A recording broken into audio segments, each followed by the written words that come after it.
So the CDC says about 20% of women of childbearing age who want to have children are not able to. The heartbreak of infertility affects women of all races, but in the Black community, it happens more than we know and more than we talk about. We've reached out to experts in maternal and mental health to better explain the challenges Black women are facing. And we start with a suburban mother who shares her own struggles with infertility. You want to sit down and eat? Here, let's sit right here. Stacy and Kenesha Leak are the proud parents of their boys, Aiden and Carter. So mommy and daddy are going to take you to school. They make it look easy, but this couple went through a long, hard struggle to get here.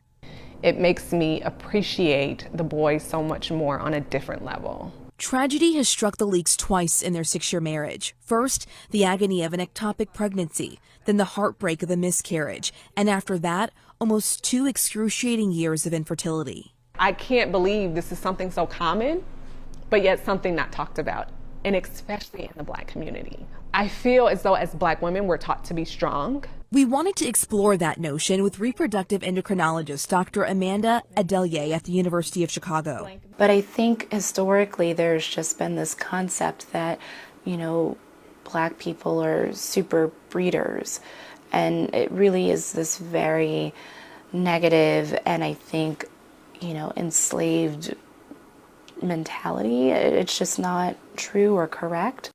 In fact, Black women are twice as likely as white women to experience infertility. One reason? Fibroids, small tumors that are usually benign but often problematic. Experts say as many as 80% of African American women have them. We know that there's a genetic predisposition in women who have African blood. They can also be the cause of a fertility problem, especially if these fibroids land inside the cavity of the uterus.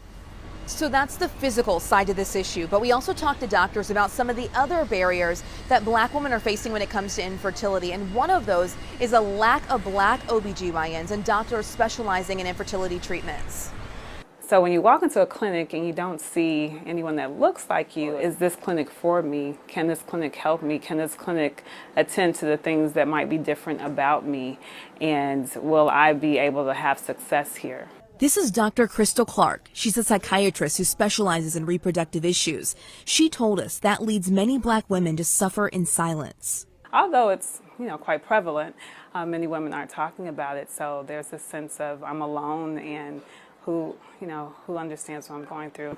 They're thinking, wait a minute, what's wrong with me? Because I know how alone and how horrible I felt myself when I was going through it. Those feelings led Kenesha here to an Instagram page she created called Melanin Mamas. Her mission? To share her story and encourage other Black women struggling with infertility, miscarriage, and more to seek help. They talk about all the time it takes a village to raise a child, but it truly takes a village to raise a mother in her journey in motherhood. But Kenesha says her mission to help is just beginning. My hopes and my dreams is to have a wellness center for an actual place in the south suburbs, Chicagoland area, for women of color. If I can just do a little small piece of literally helping another woman, how awesome would that be? We are so grateful for her sharing her story. It's not easy to open up about it. I'm grateful you did this story because it's so critical in the Black community.